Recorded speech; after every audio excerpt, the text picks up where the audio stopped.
కోరుతున్నాను. పేరు చెప్పుకోండి, ఎవరి పేరు వాళ్ళు. నేను సామాజిక ఆరోగ్య కేంద్రం అమరావతి ఆసుపత్రి అభివృద్ధి కమిటీ సభ్యునిగా నియమించబడినందుకు నా బాధ్యతలను స్వీకరణ శుద్ధితో బాధ్యతాయుతంగా నా శక్తి మేరకు ఆసుపత్రి అభివృద్ధిని మరియు నాకు ఈ అవకాశం ఇచ్చిన అభివృద్ధి కమిటీ చైర్మన్లైన కృతజ్ఞతలు తెలియజేసుకుంటూ మీ అందరి ముందు ప్రమాణం చేస్తున్నాను. సౌజన్య, నాకు ఈ అవకాశం ఇచ్చినందుకు భాష్యం ప్రవీణ్ గారికి కృతజ్ఞతలు తెలుపుకుంటున్నాను. మనం చాలా నీట్ గా ఉంచుకోవాలి హాస్పిటల్.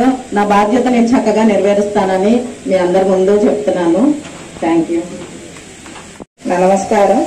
నాకు ఇచ్చిన ఈ అవకాశాన్ని బాధ్యతగా నేను స్వీకరించి నా వంతు నేను కృషి చేస్తానని ప్రమాణం చేస్తాను. హాస్పిటల్ ఉంది కానీ ఒక చిన్న కేసు వచ్చినా కానీ వాళ్ళు గుంటూరు పంపించేయడం, చిన్న గైనకాలజిస్ట్ లేకపోవడం వల్ల వాళ్ళు సర్జరీకి అక్కడ ఫ్రీగానే చేస్తున్నారు. కానీ ఇక్కడ నుంచి వాళ్ళకి ఛార్జీలు, భోజనాలు అన్ని కూడా చాలా ఇబ్బందులు అవుతున్నాయి.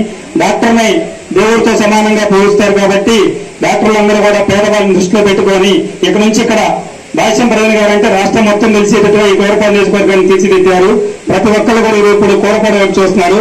అదేవిధంగా సార్కి మంచి పేరు తీసుకొచ్చేట్టుగా మా కమిటీ, మా డాక్టర్ గారు అందరూ కూడా మేమందరం కలిసి ఈ హాస్పిటల్ అభివృద్ధి పథకంలో ముందుకు తీసుకెళ్తామని చెప్పి సభాపూర్వకంగా తెలియజేస్తున్నాను.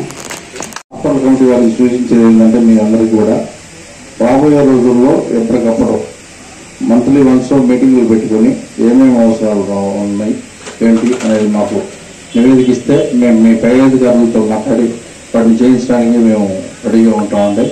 ప్రస్తుతం ఉన్న పేషెంట్లు 30 మెంబర్స్ అంటున్నారు, 30 బెడ్ అంటున్నారు. వాడికి ఎటువంటి అసౌకర్యాలు రాకుండా చూసుకోండి. ఏదైనా పవర్ జనరేటర్ ఉందండి, పవర్ జనరేటర్ ఎప్పటికీ అందుబాటులో పెట్టుకోండి. అట్లానే వాటర్ సౌకర్యం ఇబ్బందిగా లేకుండా చూడండి. అట్లానే పరిశుభ్రంగా ఉంచుకోండి, ఇబ్బంది లేకుండా చూసుకోండి. ఇప్పుడు నైట్ టైం వచ్చినా కూడా పేషెంట్లకి ఎవరికి ఇబ్బంది లేకుండా చూసుకునే విధంగా